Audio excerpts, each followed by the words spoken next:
இடதுசாரி கட்சிகளான இந்திய கம்யூனிஸ்ட் கட்சி மற்றும் மார்க்சிஸ்ட் கம்யூனிஸ்ட் கட்சி ஒரு நூற்றாண்டுக்கு நெருங்கிய போராட்ட மரபையும் சமூக மாற்றங்களில் அளவிட முடியாத பங்களிப்பையும் கொண்ட இயக்கங்களாக இருக்கின்றன.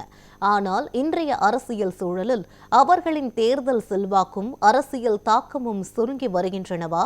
2026 சட்டமன்ற தேர்தலில் இடதுசாரிகளின் வியூகங்கள் எதன் அடிப்படையில் இருக்கும்? தமிழக அரசியலில் இடதுசாரிகளின் எதிர்காலம் எப்படி இருக்கும் என்பதை அலசுகிறது இந்த செய்தி தொகுப்பு.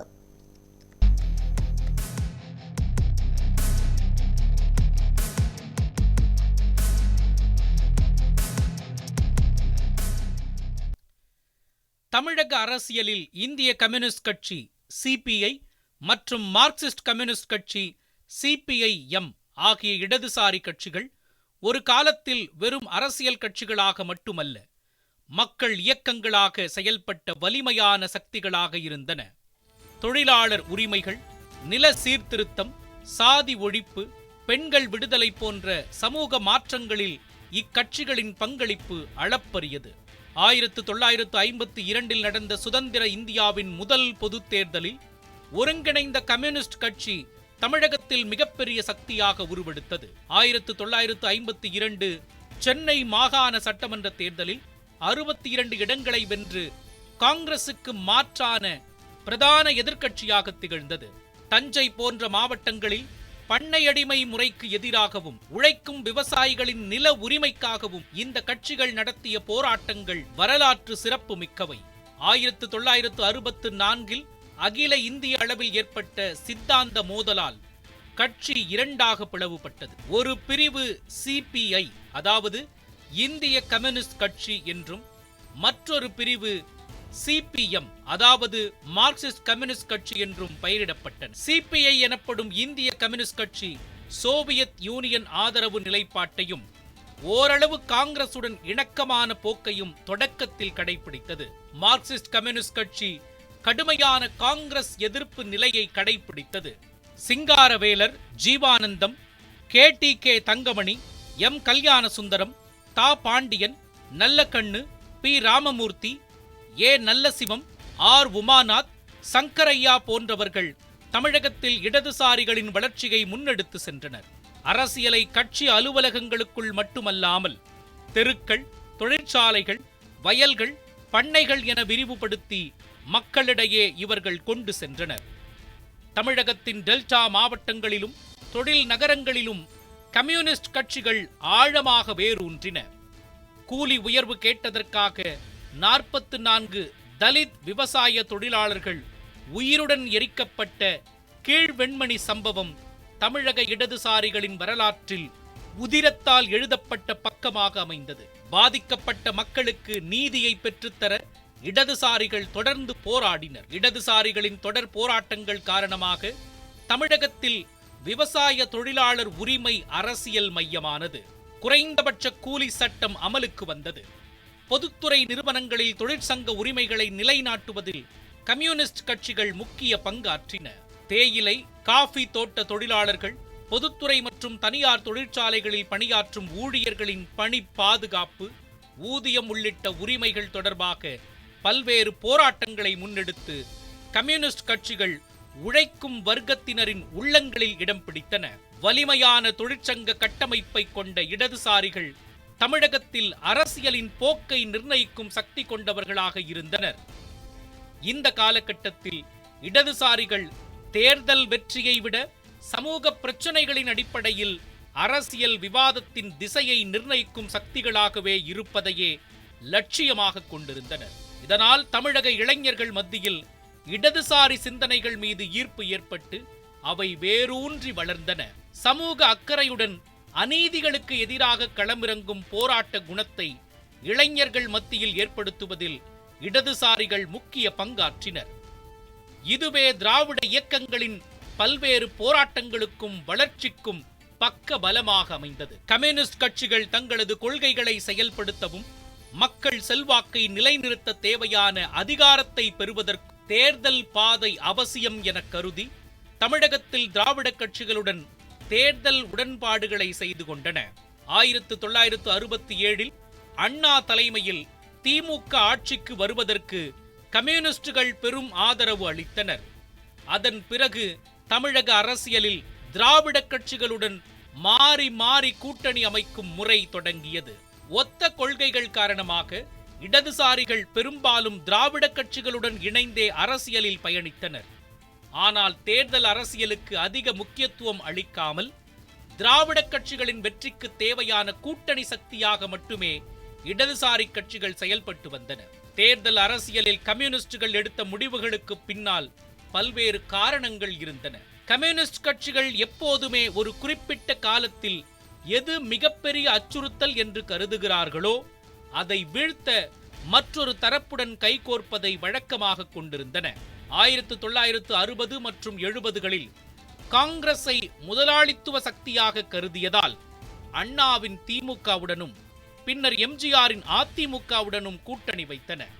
1967இல் சிபிஐ தனித்து போட்டியிட்டு 2 தொகுதிகளிலும், சிபிஎம் திமுக கூட்டணியில் போட்டியிட்டு 11 இடங்களிலும் வெற்றி பெற்றன. 1971 தேர்தலில் சிபிஐ திமுக கூட்டணியில் போட்டியிட்டு 8 இடங்களில் வென்றது. தனித்து போட்டியிட்ட சிபிஎம் எந்த இடத்திலும் வெற்றி பெற முடியவில்லை. 1977 தேர்தலில் எம்ஜிஆரின் அதிமுகவுடன் கூட்டணி அமைத்து சிபிஐ 5 இடங்களிலும் சிபிஎம் 12 இடங்களிலும் வெற்றி பெற்றன. 1980 அதே கூட்டணியில் சிபிஐக்கு 10 இடங்களும் சிபிஐஎம்முக்கு 11 இடங்களும் கிடைத்தன. ஆனால் தேர்தல் வெற்றியை விட அரசியல் அடையாளமும் கொள்கைகளும் முக்கியம் என்பதில் உறுதியாக இருந்த இடதுசாரி கட்சிகள் 1984 அதிமுக காங்கிரசுடன் கூட்டணி அமைத்ததால் அதிமுகவை விடுத்து திமுகவின் பக்கம் சென்றன. அந்த தேர்தலில் இந்திய கம்யூனிஸ்ட் 2 இடங்களிலும் மார்க்சிஸ்ட் கம்யூனிஸ்ட் 7 இடங்களிலும் வெற்றி பெற்றன. அதன் பின்னர் 1989 தேர்தலில் சிபிஎம்முக்கு 15 இடங்கள் கிடைத்தன. அதிமுக ஜெயலலிதா அணியுடன் இணைந்து போட்டியிட்ட சிபிஐ 3 தொகுதிகளில் வெற்றி பெற்றது. இதன் பின்னர் 1991 தேர்தலில் திமுக கூட்டணியில் போட்டியிட்ட கம்யூனிஸ்டுகளுக்கு அந்த தேர்தலில் தலா 1 இடம் மட்டுமே கிடைத்தது. 1996 தேர்தலில் இந்திய கம்யூனிஸ்ட் திமுக கூட்டணியில் போட்டியிட்டு 8 இடங்களிலும், மார்க்சிஸ்ட் கம்யூனிஸ்ட் மதிமுக கூட்டணியில் போட்டியிட்டு 1 இடத்திலும் வெற்றி பெற்றன. 2001 சட்டமன்ற தேர்தலில் திமுக கூட்டணியில் சிபிஐக்கு 5 இடங்களும் சிபிஎம்முக்கு 6 இடங்களும் கிடைத்தன. இதே கூட்டணியில் 2006 தேர்தலில் சிபிஐ 9 இடங்களிலும் சிபிஎம் 6 இடங்களிலும் வெற்றி பெற்றன. ஆனால் 2011 இரு கட்சிகளும் அதிமுக கூட்டணிக்கு சென்றன. அந்த தேர்தலில் சிபிஐக்கு 9 இடங்களிலும் சிபிஎம்முக்கு 11 இடங்களிலும் வெற்றி கிட்டியது. இதனைத் தொடர்ந்து தமிழகத்தில் திமுக அதிமுகவுக்கு மாற்றாக புதிய அணியை உருவாக்கும் முயற்சியில் பங்கேற்ற கம்யூனிஸ்டுகளால் 2016 தேர்தலில் ஓரிடத்தில் கூட வெற்றி பெற முடியவில்லை. தேர்தல் அரசியலில் வெற்றி பெற வேண்டுமானால் இருபெரும் திராவிட கட்சிகளில் ஏதேனும் ஒன்றை சார்ந்திருக்க வேண்டும் என்ற நிலை உருவானதால் 2 கம்யூனிஸ்ட் கட்சிகளும் மீண்டும் திமுக கூட்டணிக்கு திரும்பின. இதையடுத்து 2021 தேர்தலில் 2 கட்சிகளும் தலா 2 இடங்களில் வெற்றி பெற்றன. தேர்தல் வெற்றியை கருத்தில் கொண்டு கூட்டணி அமைக்க தொடங்கிய பின்னர் கம்யூனிஸ்டுகளின் சமரசமற்ற போராட்ட அரசியல் வலுவிழந்து விட்டதாக விமர்சனங்கள் எழத் தொடங்கின. கூட்டணி காரணமாக முக்கியமான சமூக பிரச்சனைகளில் ஆளும் கட்சியையும் கேள்வி கேட்கும் தைரியம் குறைந்து விட்டதாகவும், ஒடுக்கப்பட்டவர்கள் மீதான வன்முறை, தொழிலாளர் பிரச்சனைகள், மது போதை, இளைஞர் பிரச்சனைகள் போன்றவற்றில் ஆக்ரோஷமான நிலைப்பாட்டை எடுக்க முடியாமல் தடுமாறும் நிலை கம்யூனிஸ்டுகளுக்கு ஏற்பட்டுள்ளதாகவும் விமர்சிக்கப்படுகிறது. இன்றைய இளைஞர்களுக்கு தேவைப்படும் உடனடி ஆக்ரோஷம், எளிய உணர்ச்சி மொழி, தெளிவான எதிரி நண்பன் அரசியல் கொள்கை போன்றவை இல்லாததால் இளைஞர்களுக்கு கம்யூனிஸ்ட் கட்சிகளின் மீதான ஈர்ப்பு குறைந்து நாம் தமிழர், தாவேக போன்ற கட்சிகளின் மீதான ஈர்ப்பு அதிகரித்து வருவதாக அரசியல் விமர்சகர்கள் கருதுகின்றனர். தற்போதைய நிலை தொடர்ந்தால் 2026 தேர்தலில் கம்யூனிஸ்ட் கட்சிகளுக்கு தலா 2 முதல் 4 இடங்கள் வரை கிடைக்கும் எனவும், ஆனால் தனித்துவமான வாக்கு வங்கி பெரிதும் சுருங்கிவிடும் என்றும் அரசியல் விமர்சகர்கள் கூறுகின்றனர். அதே சமயத்தில் மாற்று முயற்சி எடுத்தால் அது அரசியல் உயிர்ப்பை தரலாம், ஆனால் தேர்தலில் வெற்றி பெற முடியாத நிலை ஏற்படலாம் என்பதையும் அவர்கள் சுட்டிக்காட்டுகின்றனர். இதனால் கூட்டணியின் நிரந்தர துணையா அல்லது சமரசமற்ற மக்கள் இயக்கமாக மீண்டும் உருவெடுப்பதா என்ற கேள்விகள் கம்யூனிஸ்ட் கட்சிகளின் முன்பு நிற்கின்றன. திராவிட கட்சிகளின் பி டீம் என்ற பிம்பத்தை உடைத்து மீண்டும் தெருவில் இருந்து சட்டமன்றம் வரை அரசியலை கட்டமைக்க முடிந்தால் மட்டுமே 2026க்கு பிறகும் தமிழக அரசியலில் கம்யூனிசம் உயிருள்ள சக்தியாக தொடர முடியும் என்று ஒரு தரப்பு கருதுகிறது. இல்லையென்றால் தேர்தல் முடிவுகளில் கட்சிகளின் பெயர்கள் இருக்கும், ஆனால் அரசியலின் திசையை நிர்ணயிக்கும் சக்தி இருக்காது என்பது அவர்களது வாதமாக உள்ளது.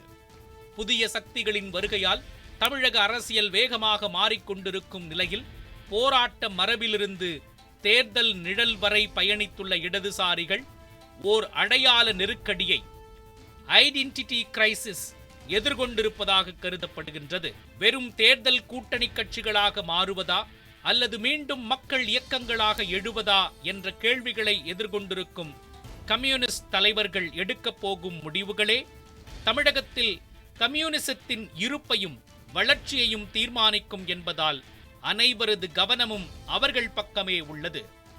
நியூஸ் 7 தமிழ் செய்திகளுக்காக தேர்தல் சிறப்பு பகுப்பாய்வு குழு.